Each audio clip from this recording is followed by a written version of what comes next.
Okay, let's go ahead and get started. So we have an exam on Monday. We're going to do a review today. There won't be any homework due until the Wednesday after we get back. Let's see. Exam starts at 7:45 a.m. if you want to take advantage of that, and runs to ends at our usual 9:35 a.m. It'll be in here. No more help sessions. Let me know if you have questions. Feel free to email me over the weekend on that. Okay. All right. And questions? Yeah, Tyler. Can you go over the formal theory again? Mm-hmm. So to do that, I'm actually going to bring up your book because I also don't have the. Anybody have a copy of the practice one out? Nope. Okay. I'll just look at Inquire.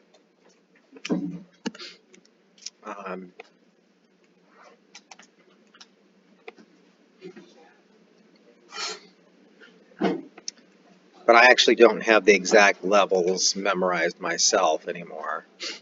I did when I was your age. So practice exams. And what happens for these orbitals? We didn't talk about it, but if we're thinking about the energy levels for these things, they actually change depending on the element. So you're getting a higher and higher effective nuclear charge. You guys remember that? So we have this effective nuclear charge, which is how much charge you have in the nucleus compared to how much compared to well, just how much charge you have in the nucleus, really, right? Because we don't count those valence electrons as much in terms of canceling that charge. As the charge gets greater, these energy levels get pulled around a little bit, depending on what their shapes are. Each of these things is a different shape. You don't need to know that, but I did want to look up, okay, so if we're going to be doing, if I give you a fluorine or an oxygen sort of problem, that it's going to be the pi's are the lowest and then the sigmas. All right, so that's what I needed. Let's go ahead and, so the problem would be something to the effect of, you'd be given those, right? So we'd have a sigma, and then we're going to have pi's and a sigma, and then pi's, and then a sigma. And so this is going to be, I'm going to do fluorine or oxygen, so we're going to be in the 2s.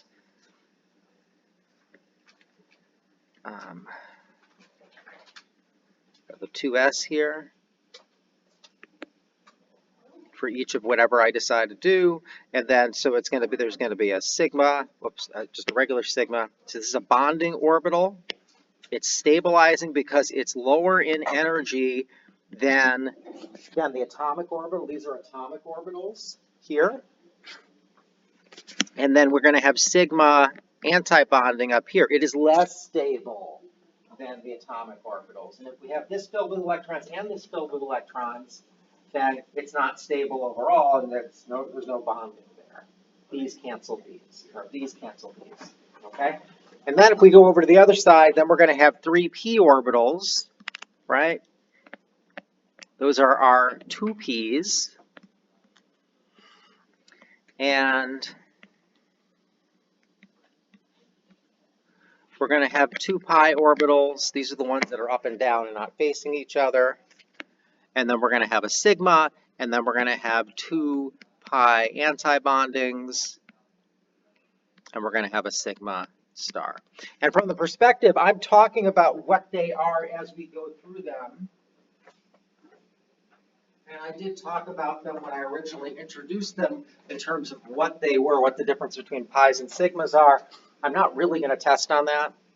I have a practice test from Dr. Anderson, who teaches, is one of the other professors teaching this class. And I'm gonna send that out to you today. I've been a little bit reluctant to, because she does go into a lot more detail in terms of what's anti-bonding. She talks about hybridization, which I didn't. I'm going to let the folks in organic, if you go to organic, hammer those home. Okay, so I'm not going to go in more detail than you see here in terms of how I test you on it. And I'm not going to go in more detail than what you would see on my practice test. Does that make sense? Yeah? Okay. So I'll send out Dr. Anderson's practice test. Maybe I'll cross some things out. Just because I'm not going to do the same sort of thing exactly. So let's go. We're going to do oxygen something. Let's do oxygen. Give me a charge that's not -2, because that's in your practice problems.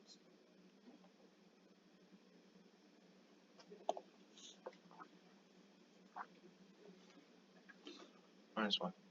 Minus what? 1. -1. All right, so we're going to go -1. Oxygen -1. So then the questions will be, it would be fill in the orbitals.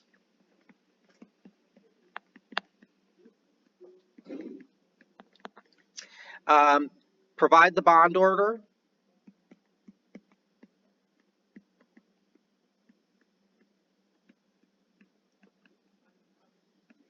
Okay, and then finally, it's going to be, is it paramagnetic or diamagnetic?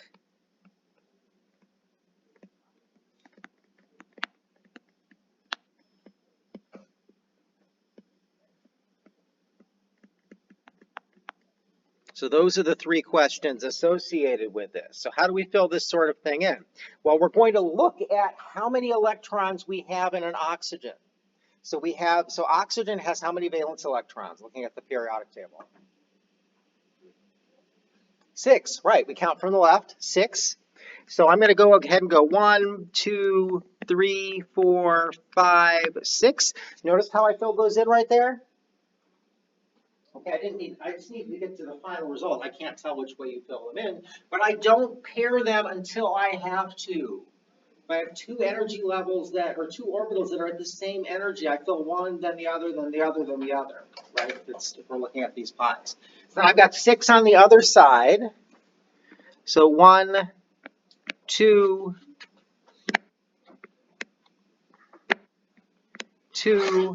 3, 4, 5, 6. Okay, those are my 2 oxygens, but what else do I have? So those are all the electrons that would come from O2, but I have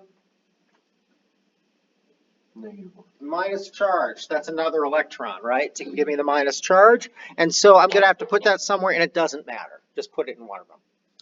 Okay, we'll put it on the right side, the left side. And so if I count these up, how many do I have? I have 12 plus 1, right? For 13. Now I'm just going to fill in the inner orbitals here. Okay? The deal here is, and when I was in college learning this, I was like, what the heck? Okay? This is a higher level model that we want to expose you to, and depending on what you do in chemistry, you may see more of it. Okay? Depends on how far you go in chemistry. And they may show you a little bit of it in organic. But we have our Lewis dot structures, right? Very simple model, works great. It's awesome, okay? But there are things it doesn't work for. There are things it does not explain. It doesn't explain paramagnetic, diamagnetic, all right?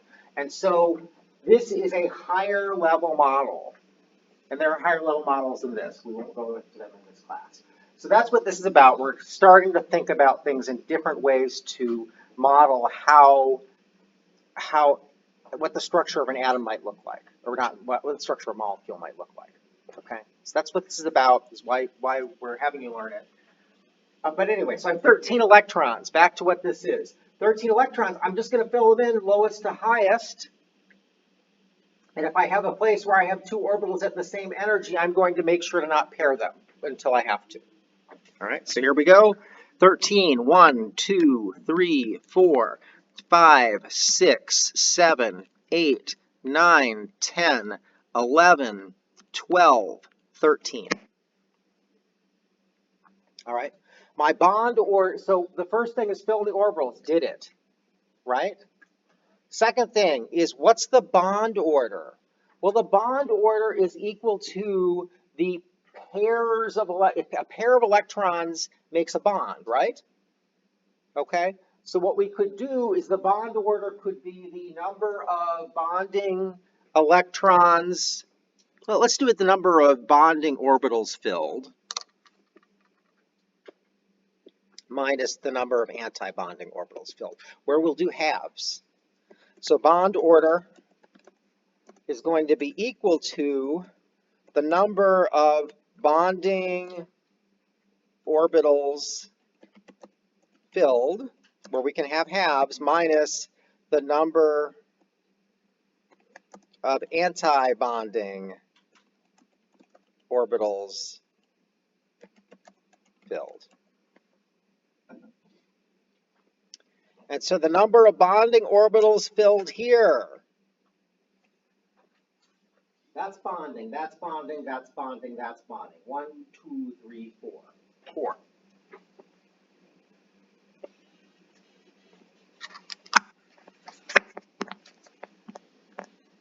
Minus number of anti-bonding orbitals filled.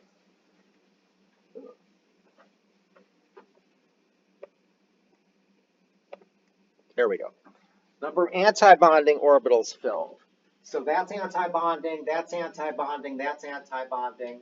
1, 2, and a half. You guys okay with a half? Question? That's anti-bonding. It's got the little star asterisk, right? Okay, that's anti-bonding, that's anti-bonding, that little asterisk. So if you look at the tests, they're on there, and their asterisks are less of a mess than my writing.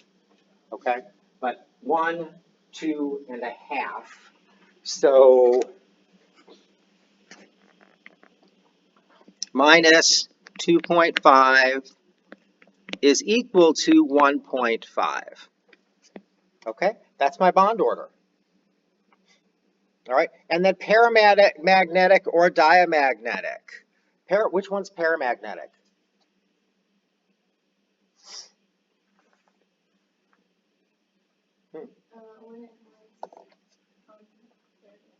Has unpaired electrons, right? The way I remember it is dia means 2, right? Di means 2. So you have 2, all the electrons are together. Of course, it's confused because don't think of it as they're paired because it's not the right kind of pair, right? It's not PAIR. So we are paramagnetic here because we have an unpaired electron. And all you need is 1. Okay? And that means it's attracted to a magnet.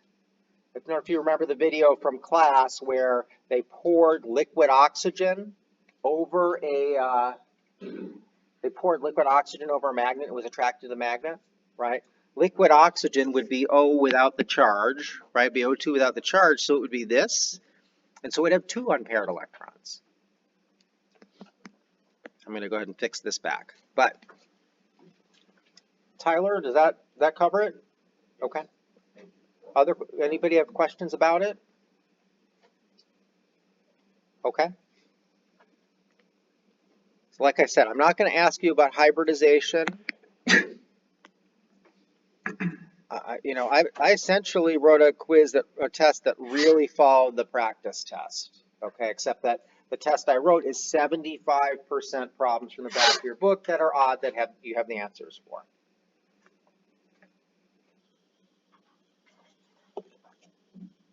What else do you guys want to ask about?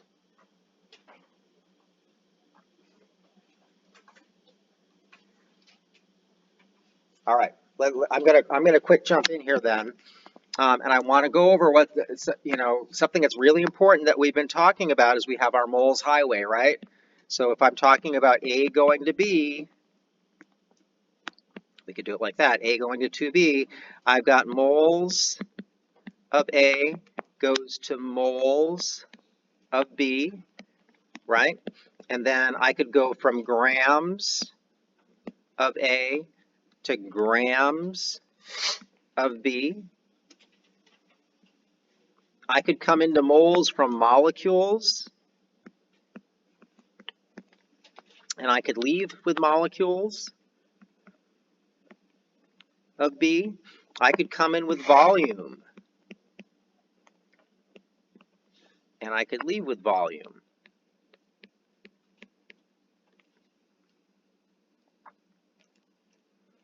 Am I missing one? I feel like I'm missing. I feel like there was another one. I come with concentration, but concentration is going to be after a volume, so that's good. Concentration is related to the volume. That's going to be our conversion factor. And the important thing is here that not only do I do this, I wrote them out like to get in pairs, but you could come in with a volume and go to grams. Your quiz had a problem like that. I gave you a volume, I gave you a concentration, which is your conversion factor, and then you need to figure out grams because it was a limiting reagent problem. You have to figure out, you might have to figure out grams anyway. Having put that up there, do people come up with a question? Do people have questions related to that? They have a specific type of problem like that you'd like to work? Did you go through the equations? Net ionic equations. So we'll come back to this maybe. Net ionic equations, that's a good question. All right, so we've got net ionic equations, right?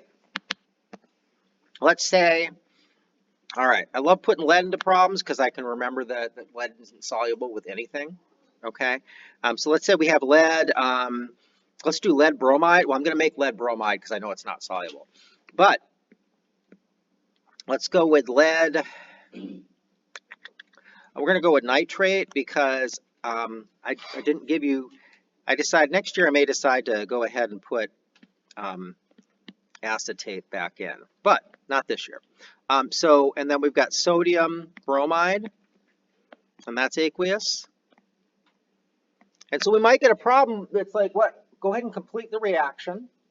So the problem is complete the reaction, then it's write the complete ionic equation for the reaction, then it's write the net ionic equation for the reaction, something like that, okay?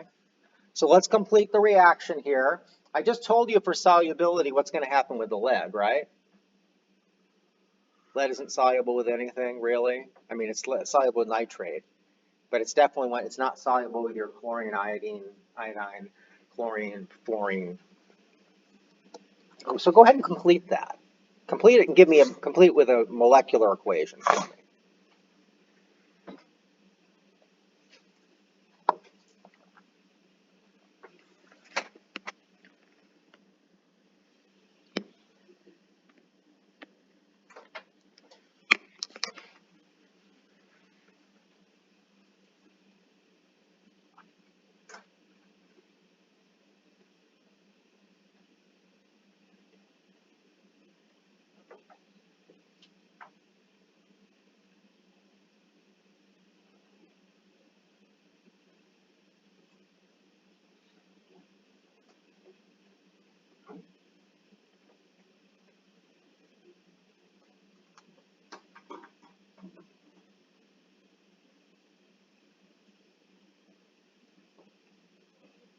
All right, I just set my alarm for Monday at 6:30 a.m. It'll go off and I'll be, why did that go off? And then I'll remember. Okay, so what we've got is somebody help me out here. So what's going to happen with the lead? What was that? Solid. It's good. We're going to make a solid, and I'm going to pair the lead up. I'm going to switch partners, right? And so I'm going to make lead bromide. How many bromines based on this? So the lead has what charge based on how I pair it up here? It's going to be +2, right? Because nitrate is -1. So there's 2 nitrates. That means the lead must be a +2. So how many bromines do I need if the lead is +2? 2, right? And we just talked about this. So you do need to know your solubility table. And then we're going to put the sodiums with the nitrates. Sodium always has a +1, right? And nitrate always has a +1 as well. All right, so that's what you should have written out there. And then we need to balance it. So let's go ahead and balance it. I have 1 lead. I pick something that is not present in more than 1 compound on each side. In this case, nothing is. But I'll just start with the lead. So I've got a lead and a lead. Great way to do this is What I recommend is if you're having any problems with these at all, go ahead and put ones in and then erase them or rewrite it if you work with just working pen. Now my leads are fixed. I have 2 nitrates, right? And I have 2 bromines. So I have 2 nitrates. I have 1 nitrate over here. I'm going to need to do a 2. Now I have 2 sodiums over here. I have 1 sodium over here. I'm going to need to do a 2. And now it's balanced. Okay. And then I would come back and I would just erase these ones.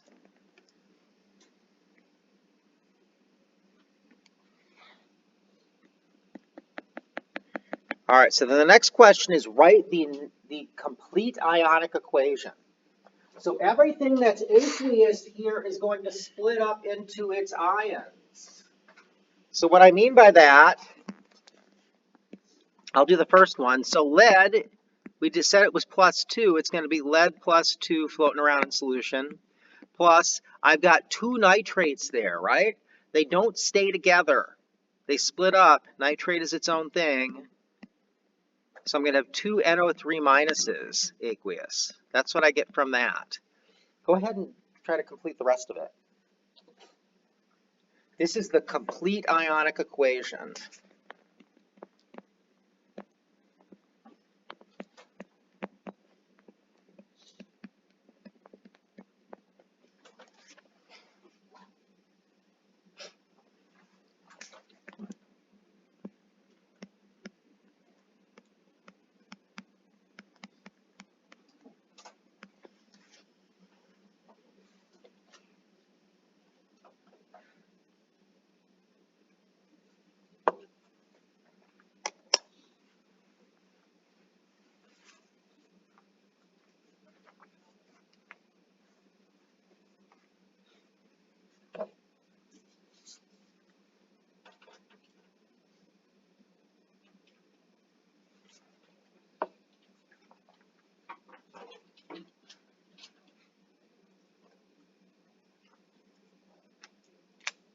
I'll give you 1 more minute on that.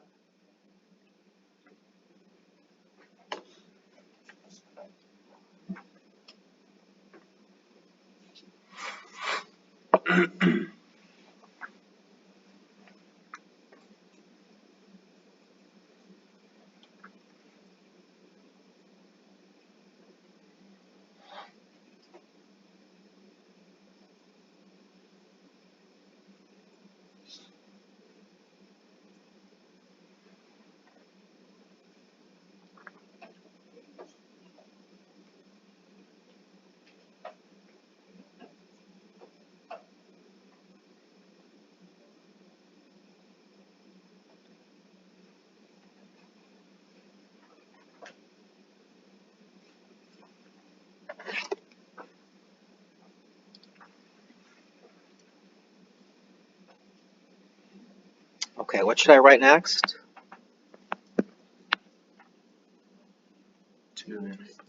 2 Na plus. Right? There's 2 because there's a 2 in front of the NaBr. What should I write for that? 2 Br minus, right? Both of those are aqueous, so I want to show that with my state symbols. All right, then I come to my lead bromide. What do I do there? I leave them together, right? I do write it, but they don't become ions. They are solids sitting at the bottom of my beaker. And then I would go over and I would write 2 Na plus again for the sodium and nitrate breaking up, plus 2 NaNO3, and that's aqueous as well. Okay, oops, don't forget all your charges. All right, that's our complete ionic equation. How is that different from our net ionic equation?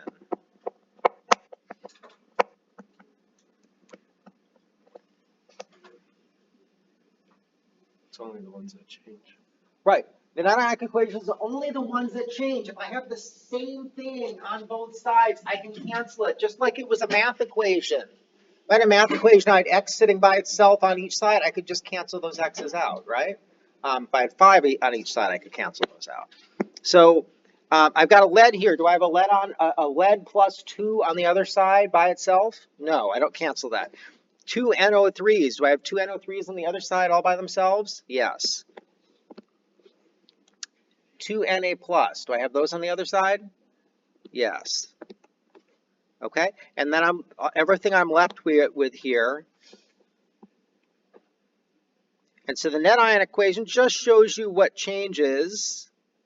So I have 2 lead ions, or no, 1 lead ion that comes together with 2 bromide ions. And they join together and they make a solid and precipitate out a solution.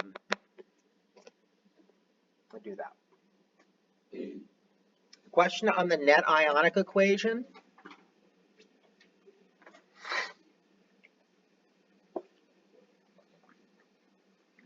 All right. Other questions? I'm happy to run whatever kinds of practice answer problems, give you whatever practice problems you'd like.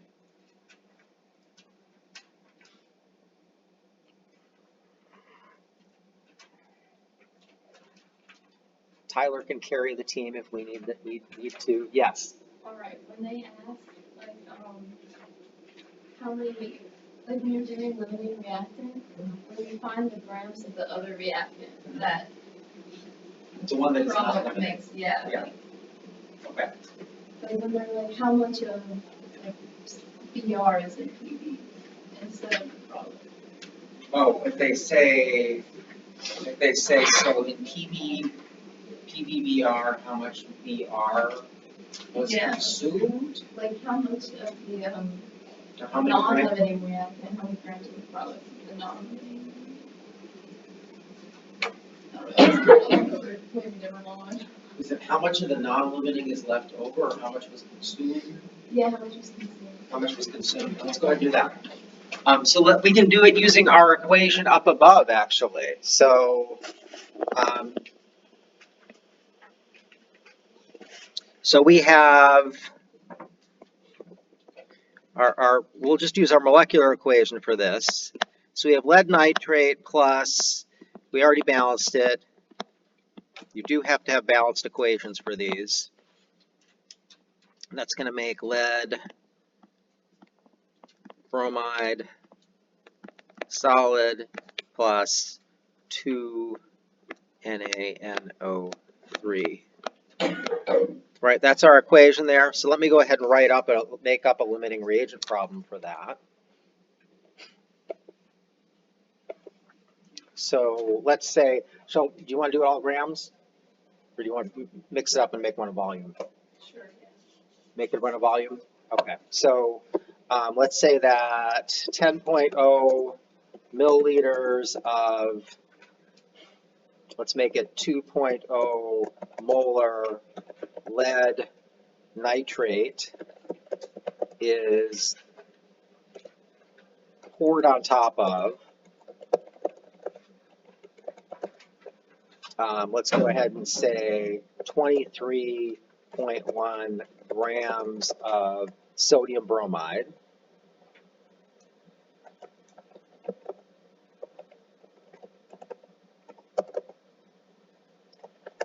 After the reaction is complete and mixed vigorously. Always mix vigorously.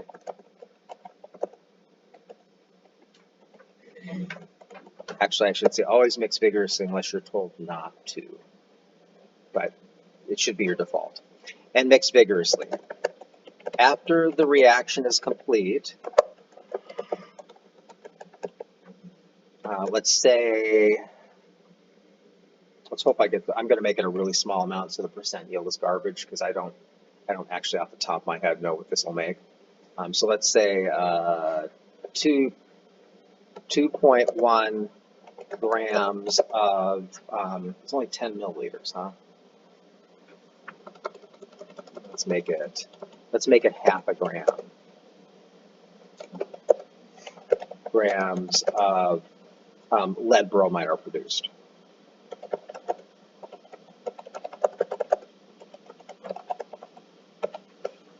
And then we could have a series of questions here. So the first one is, which reagent is the limiting reagent?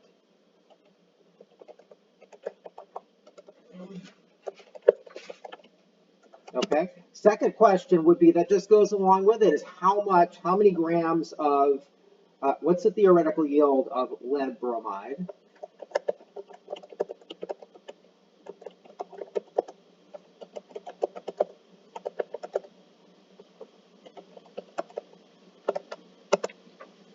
And then you wanted how much was consumed? Yeah. How much of the non-limiting reagent is consumed? Or let's call it the excess reagent is consumed.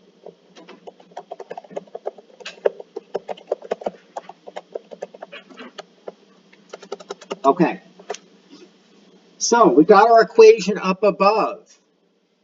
Let's do this one first here. So let's plan out what our path is. So starting, we're going to need to figure out how much lead bromide, if all that reacts, we get. And if all this reacts, how much lead bromide we get. And we might as well go to grams because we're going to need grams anyway for one of these answers at least. Some of you I've seen will go to moles, decide what the limiting reagent is, and then continue on. And okay, that's fine. That's a fine method of doing it. I'm not telling you that's not what you should do. So lead bromide. First off, though, we need the molecular mass of lead bromide for this, right? Because we're going to want to know. It's asked us how much is produced. So we're going to go look over the periodic table. Lead is 82. It's 207.2 grams. So I have 207.2 grams plus. Then I have bromide. That's 79.90. So 2 times 79.90. That makes sense why I did what I did there in terms of figuring this out. Let me grab a calculator.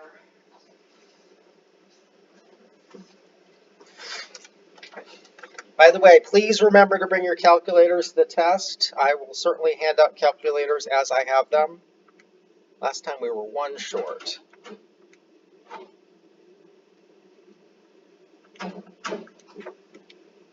Okay, so I've got 367 even. Okay, so 367 even, but I have at least one significant figure on my lead fast, so I'm going to carry that out. Grams per mole. We're going to need that. All right, so let's plan out our path here. We're going to start with volume, right? So we're going to go volume of lead nitrate to moles of lead nitrate to moles of lead bromide to grams of lead bromide. So the first one here, what is my conversion factor going to be going from volumes to moles?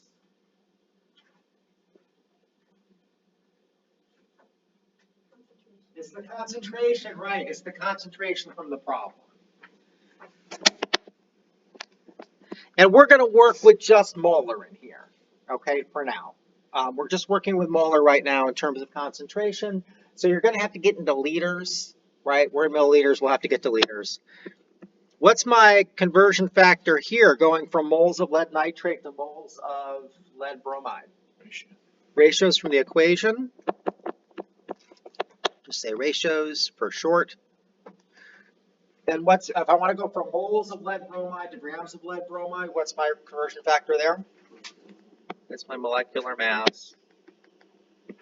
All right, so let's go ahead and do this. If we look at our equation up there, just for when we get to our ratios, you see our ratios are 1 to 1, right? I'm just going to scroll that off screen. We're just going to rip through this. Okay, so I'm going to start with 10.0 milliliters, and then I've got a molar, which is moles per liter, so I'm going to have to change that. I'm actually going to carry even though it's more writing, I'm going to carry the substance along as I go here.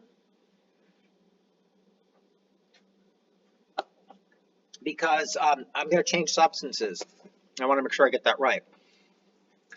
So I need to get to liters. I look up on the back of my test where I've got a sheet. It tells me that 1,000 milliliters is equal to a liter. 1,000 goes on the bottom. So 1,000 milliliters of lead nitrate would be equal to 1 liter of lead nitrate. Like that? Okay, so then milliliters of lead nitrate cancels milliliters of lead nitrate. So now I'm in liters of lead nitrate. What am I ready for? Ratio. Not Or ratios. the, I'm ready to use my molarity, right? Molarity, 2 molar means what? 2 molar is the same as saying 2 moles is equal to 1 liter, right? Okay. So what goes on the bottom here? 1 liter. 1 liter of lead nitrate is equal to 2 moles of lead nitrate. All right, now Jack, what are we ready for? ratio. Now we're ready for our ratios. And we saw that up above, right? For the equation, 1 mole of lead nitrate made 1 mole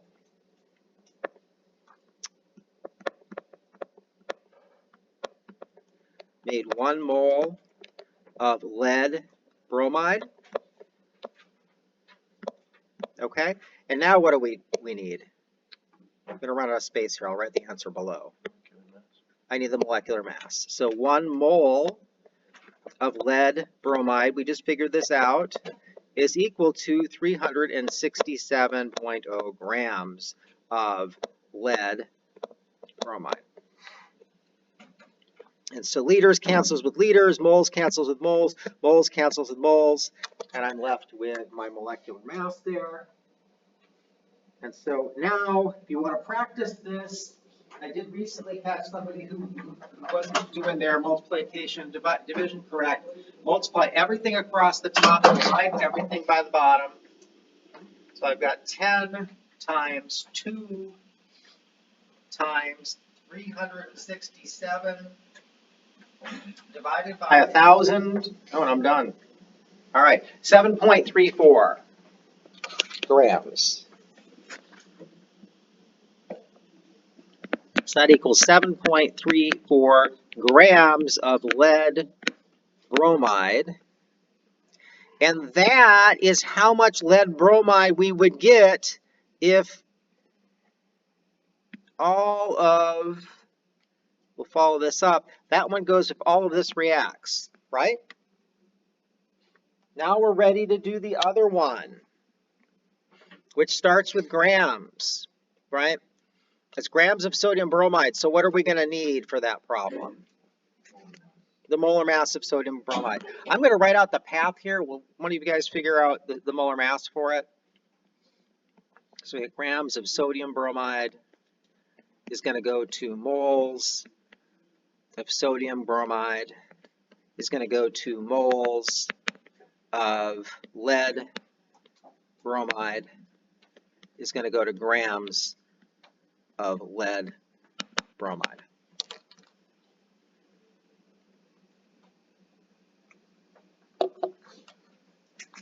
Somebody get the molar mass of sodium bromide for me? I got 1,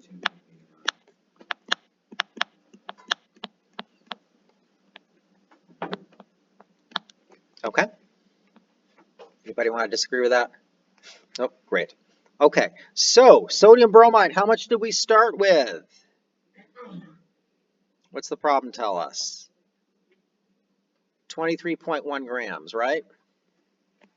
All right, so I've got 23.1 grams of sodium bromide. What am I going to do next?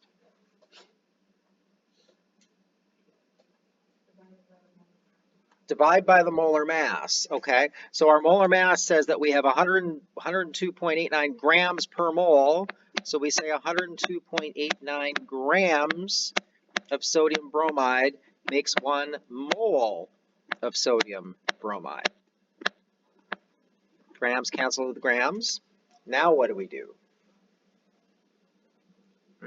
Now we do our ratios. And so coming up and looking at our equation here, what's it? We're making this. We're starting with this. What are our ratios? 2 to 1. Okay. Anybody who has questions along the way here should stop me. All right, so we have 2 moles sodium bromide is equal to 1 mole lead bromide, right? Moles of sodium bromide cancels moles of sodium bromide. And then finally now, what do I need to go from moles of lead bromide to grams of lead bromide? I need my molecular mass, which was, I can't remember, 367. See it right there? So 1 mole of lead bromide is going to make 367, was it? 367 grams of 0.0 grams of lead bromide. Okay, questions on what I did there? Okay. So then multiply across the top and divide by the bottom.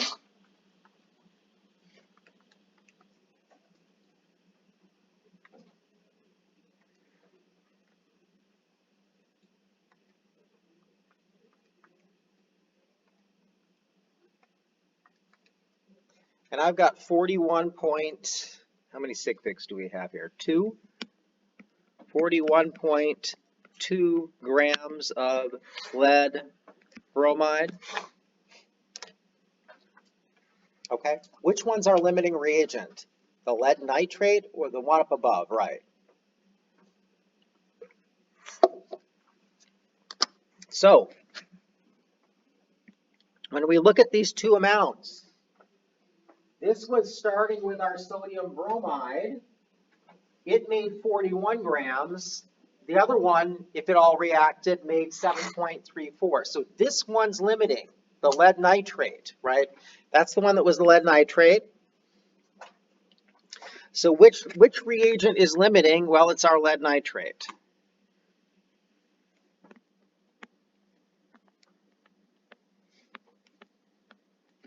What's the theoretical yield of lead bromide? What is it?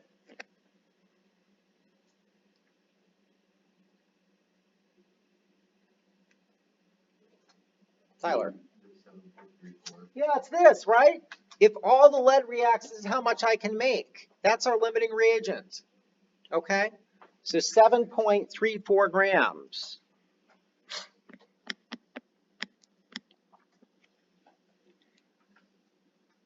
We'll come back and do a theoretical yield on it, right? We're all set for a theoretical yield. Is there questions on that? Did I copy it wrong? No? Okay. All right. So then how much of the excess reagent is consumed? I'm going to rewrite our equation. So it was what? Lead nitrate plus 2 sodium bromide goes to make, what was it? It was lead bromide, that's a solid, plus 2 sodium nitrate. Okay, it's balanced. All right, so I know how much of this I had, right? So I could calculate how much of this I would have reacted, right? I can go from anything in one of these equations to anything else. If I've got this, how much of this I start with or end with, I can figure out how much of those reacted. Okay, if I know how much of this reacted and it was limiting, then I know how much of this I needed. Does that make sense? All right, you guys, as a group, maybe not as individuals, have more confusion with molarity, right? Maybe you guys don't need to agree, but my impression is you have a little more problems with molarity and volumes than you do with grams. So what we can do is we can also take, we know how many grams of product we made, right? We can go back and figure out how much of that we needed. Let's do that, all right? Especially because we've already calculated our molecular masses for those, right? So that should be pretty easy. So if we want to figure out how much sodium bromide was consumed here, we can start from either of those, but let's just go with the product. So we knew that we had 7.34 grams of lead bromide. If I have that much lead bromide, how many moles is that? And we know that's 367, right? 367.0 grams of lead bromide is 1 mole of lead bromide. All right, I'm just taking our molecular mass that we calculated up above. I've done it enough times that I've now memorized it, at least for the moment. And then I need the ratios from the equation to go next, right? So what goes on the bottom here? We're solving for how much sodium bromide was consumed. How much did we need to use to make that much lead bromide?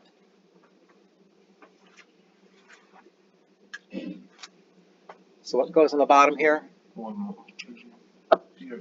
So 1 mole PbR2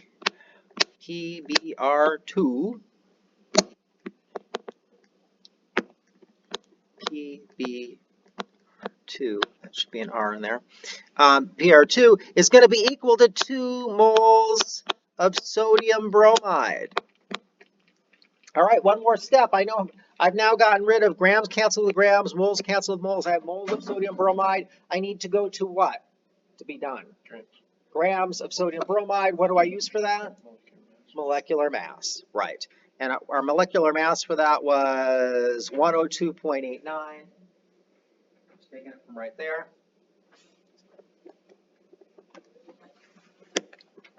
So 1 mole of sodium bromide is equal to 102.89 grams of sodium bromide.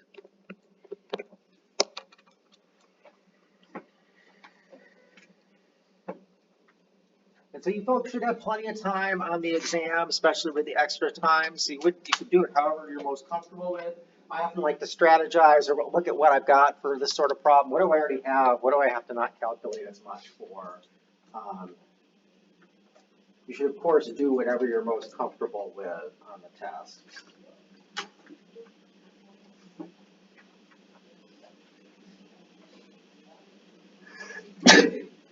All right, and I got 4.11.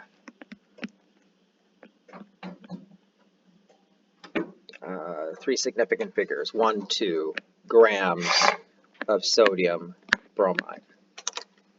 Questions?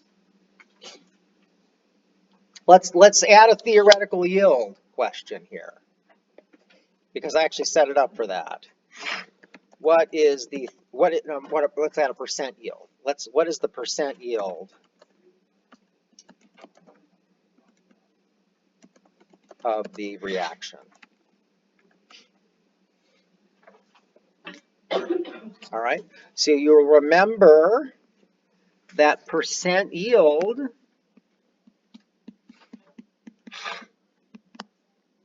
is equal to actual yield over theoretical yield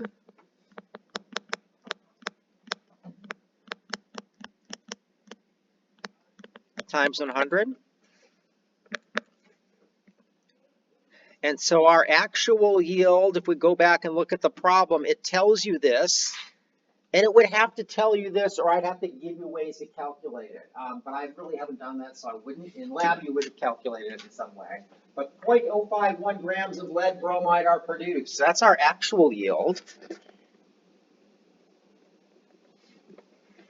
So 0.51 grams is produced.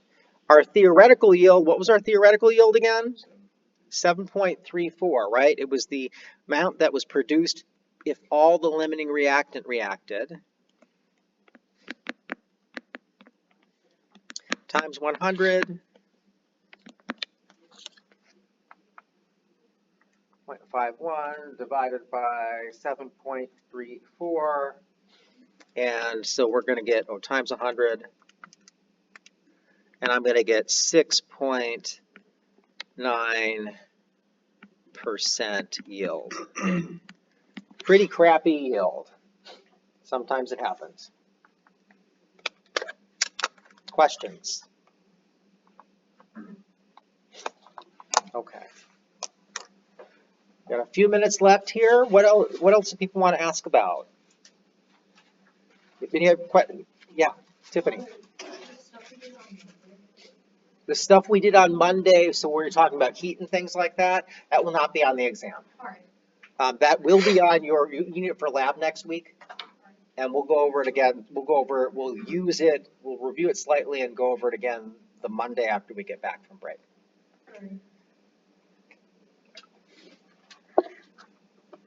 Let's practice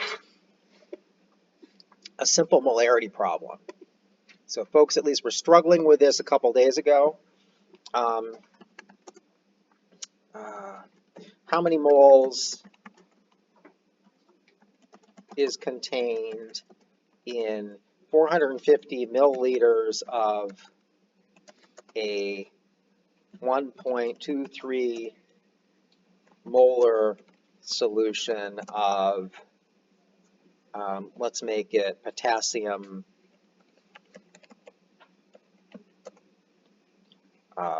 sulfate.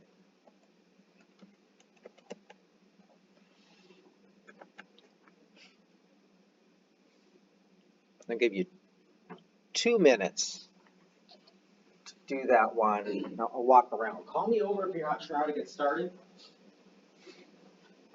Or if you get stuck, or if you just want to look at it.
Okay, let's go ahead and look at this one.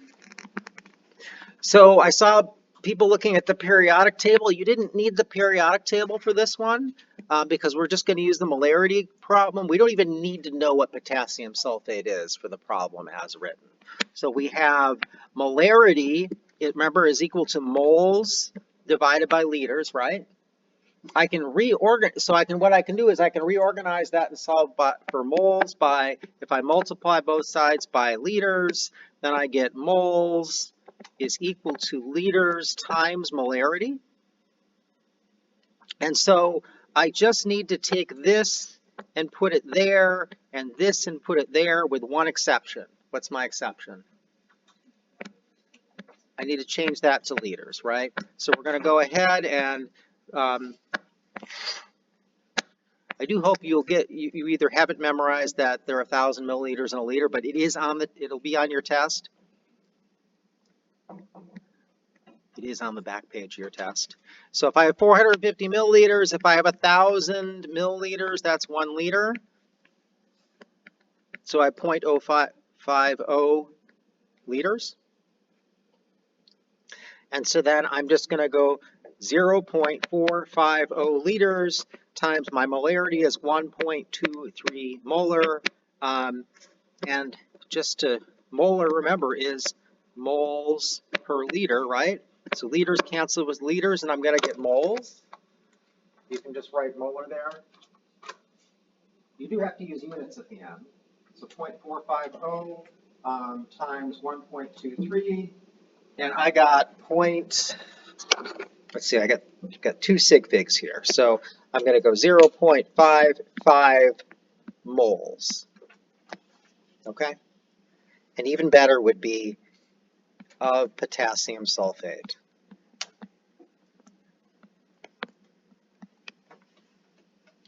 Okay. Questions? So let me extend that question and give you 1 minute for it. So we have 2 minutes left. How many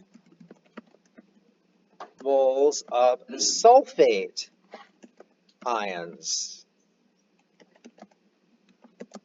are contained in the solution above?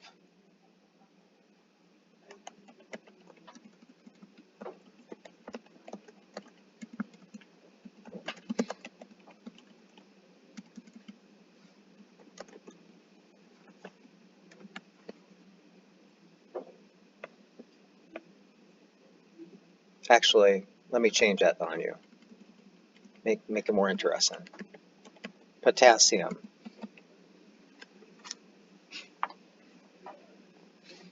All right. I have written the formula for you, and it's aqueous. I'll give you 30 seconds.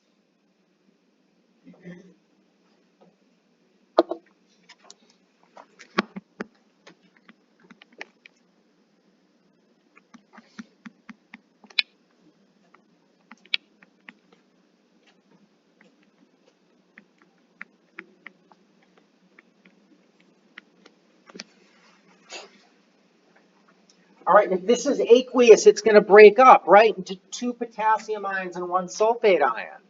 So if I have 0.55 moles of this, for every one of these, how many of these do I get?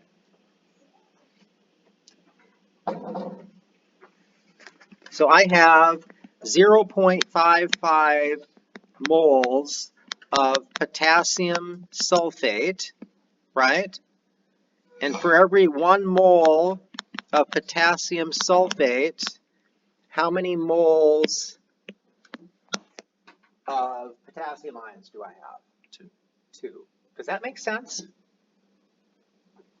Okay, so it's just one of these things again, 2 moles potassium ion. And so I'll multiply it by 2, and that's what, 110? 1.1 with the number of sig vig moles potassium ion. Okay?